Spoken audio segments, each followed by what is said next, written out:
শ্রী গর্গ সংহিতা বৃন্দাবন খণ্ডম দ্বিতীয় অধ্যায়। নন্দ বলিলেন, হে সনন্দ, তুমি মহাপ্রাজ্ঞ, সর্বজ্ঞ ও বহুবিদ।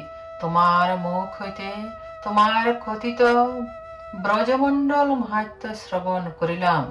এক্ষণে গোবর্ধন গিরির উৎপত্তি ও আমার নিকট কীর্তন কর। এই গিরিবরকে কেন গিরিরাজ বলা হয়?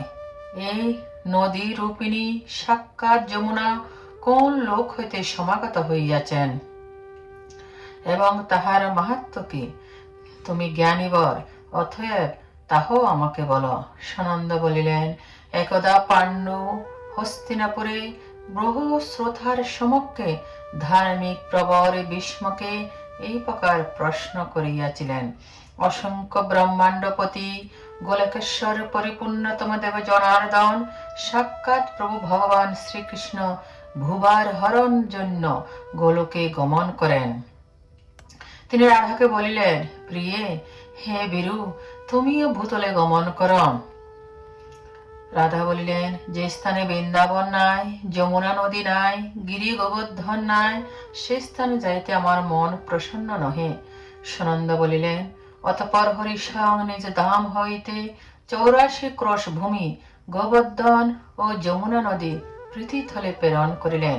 ওই সমস্ত 84 ক্রোশ বৃন্দাবন চতুর্বিংশতি বনযুক্ত ও সর্বলোক বন্দিত ভারতের পশ্চিম প্রদেশে শালমলী দ্বীপ মধ্যে গোবর্ধন দ্রোণ পর্বতের পত্নীতে জন্মলাভ করিলেন।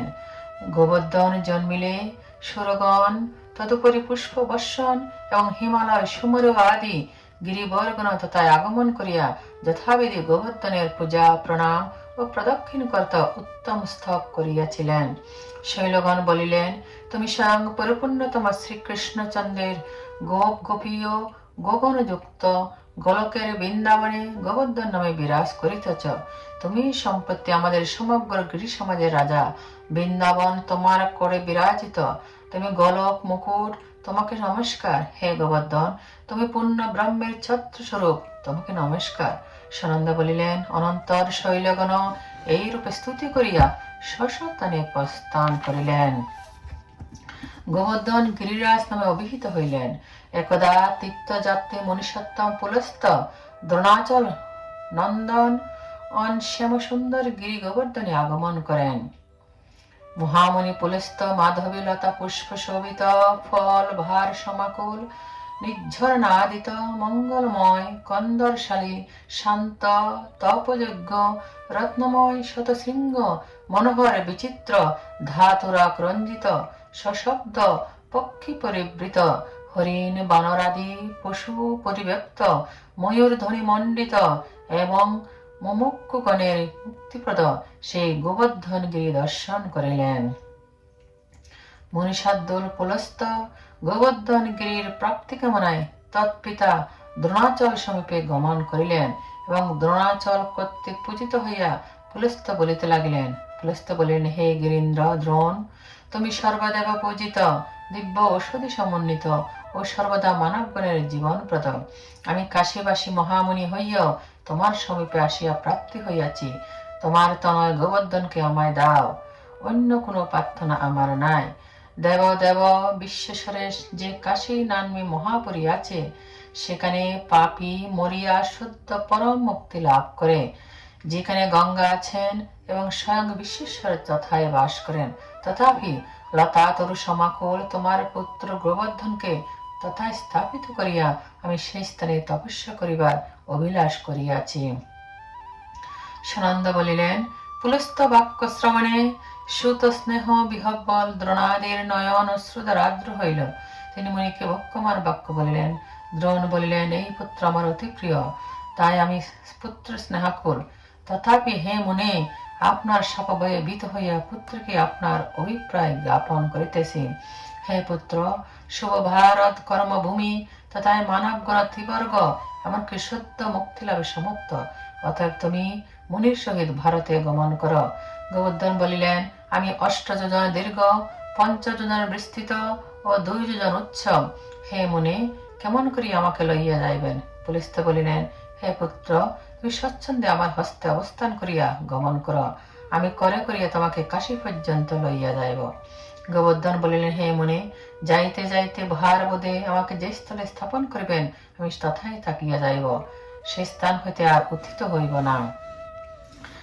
আমার ইহা প্রতিজ্ঞা জানিবেন। পুলস্ত্য বলিলেন, শালমলী দ্বীপ হইতে কৌশল দেশ পর্যন্ত তোমাকে হস্ত হইতে পথে কোথাও রাখবে না, কোথাও নামাইব না, আমারও ইহা শপথ জানিবে।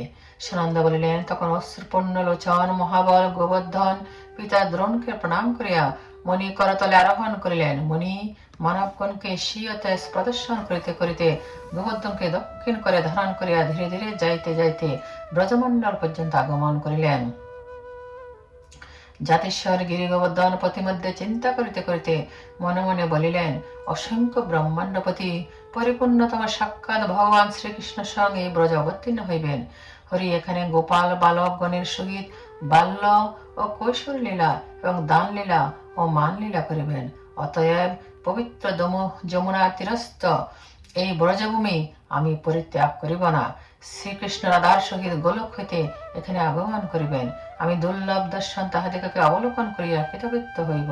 গোবর্ধন মনে মনে এইরূপ বিচার করিয়া মনির করে ভূরিবার প্রদান করিলেন। তখন ভার পীড়িত মণি শান্ত ও পূর্ব প্রতিজ্ঞা বিস্তৃত হইয়া কর হইতে গোবর্ধনকে অবতারণ করত ব্রজমণ্ডলে স্থাপন পূর্বক নিঃশঙ্ক হইয়া শৌচ জপাদি নির্বাহত্ব গমন করিলেন। মুনিসত্তম পুলস্ত্য শোষাস্তে জলে স্নান করিয়া গিরিবর গোবর্ধনকে বলিলেন, গাত্রোত্থান কর।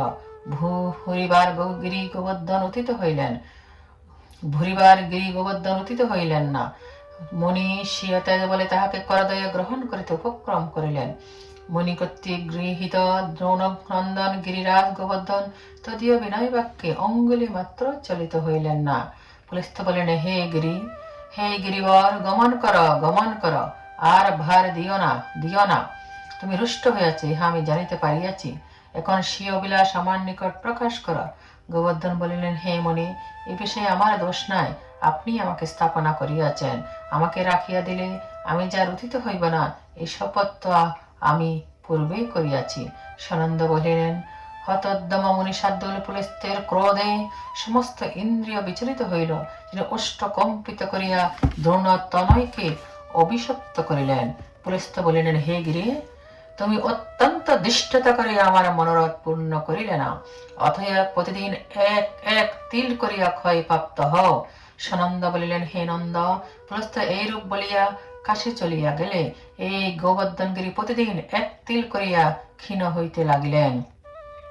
যাবৎকাল পর্যন্ত ভূতলে ভাগীরথী গঙ্গা ও গোবর্ধনগিরি বিদ্যমান থাকিবেন, সে পর্যন্ত কলির প্রভাব কুত্রাতি হইবে না। হে নন্দ, এই গোবর্ধন পর্বতের উৎপত্তি কথা ও পবিত্র চরিত্র মধ্যে মানবগণের মহাপাপ হয়। এই মনজ্ঞ উত্তম মুক্তিপদ বিচিত্র কথা আপনার সমীপে বর্ণন করিলাম, ইহা আশ্চর্য মনে করিবেন না। বৃন্দাবন খণ্ডে দ্বিতীয় অধ্যায় সমাপ্ত।